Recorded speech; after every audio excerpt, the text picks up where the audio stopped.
सामरिक दृष्टि से महत्वपूर्ण निर्माणाधीन कीरतपुर मनाली 4 लेन प्रोजेक्ट की गुणवत्ता को लेकर उठ रहे सवालों का मुद्दा प्रदेश भाजपा के द्वारा केंद्र सरकार के समक्ष उठाया जाना चाहिए।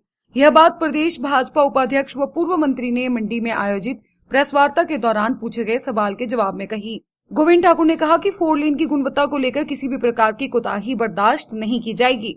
4 लेन के निर्माण में लगी कंपनियां यदि गुणवत्ता का ध्यान नहीं रख रही हैं, तो उनके खिलाफ कार्रवाई होनी चाहिए।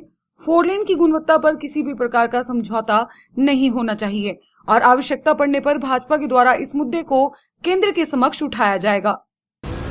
देखिए, डेफिनेटली रखनी चाहिए और यदि लगता है कि काम करने वाली कंपनियों ने कहीं पर अनियमितता बरती है तो निश्चित रूप से गुणवत्ता से किसी प्रकार का समझौता नहीं किया जा सकता और डेफिनेटली जहां आवश्यकता होगी हम बात करेंगे।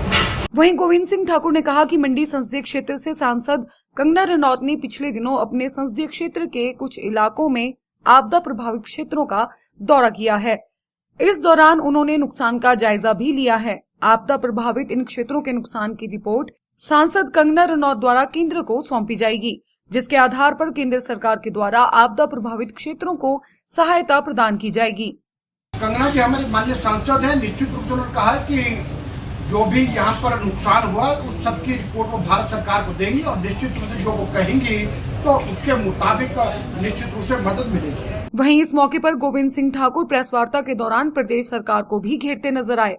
उन्होंने कहा कि प्रदेश की सुक्खू सरकार पूर्व भाजपा सरकार के कार्यकाल में शुरू की गई सभी जन कल्याणकारी योजनाओं को बंद करने में लगी है, जबकि इन योजनाओं का प्रदेश के लाखों गरीब लोग लाभ ले रहे हैं। कर्ज पे कर्ज लेने के बावजूद भी सरकार योजनाओं को बंद करने में लगी हुई है। प्रदेश की यह सरकार सिर्फ अपना हित देखने में लगी हुई है और इसे सत्ता में बने रहने का कोई भी अधिकार नहीं है। हिम केयर योजना के अंतर्गत हिमाचल प्रदेश में 32 लाख लोगों के कार्ड बने हैं और जिस हिम केयर योजना के कारण से हिमाचल प्रदेश में 7,74,000 लोगों का 5 लाख रुपए तक का इलाज मुफ्त किया गया।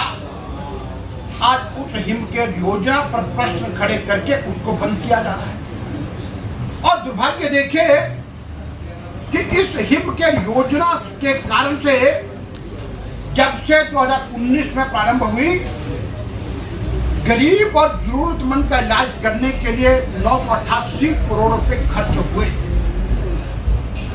लेकिन जब से सुक्खू जी की सरकार आई उसके बाद से 364 करोड़ रुपया सरकारी और निजी अस्पतालों का पैसा देना बकाया है। कर्ज पर कर्ज लेते जा रहे और इस योजना की बंद कर दें। और हिमाचल प्रदेश में 300 यूनिट बिजली देने की बात की थी, अब तो 125 यूनिट के भी बिल आने प्रारंभ हो गए। इसलिए अनेक प्रकार की योजना मैं कहूँगा कि ये सरकार बिल्कुल असंवेदनशील है, केवल मात्र अपना कल्याण देख रही है और इसलिए मुझे लगता है कि इस सरकार को किसी भी प्रकार से सत्ता में बने रहने का अधिकार नहीं है और इसने सब योजना को छीनने का काम प्रारंभ किया है। फेसबुक पर पोल स्टार हिमाचल का पेज लाइक करें और यूट्यूब पर हमारा चैनल सब्सक्राइब करना ना भूलें।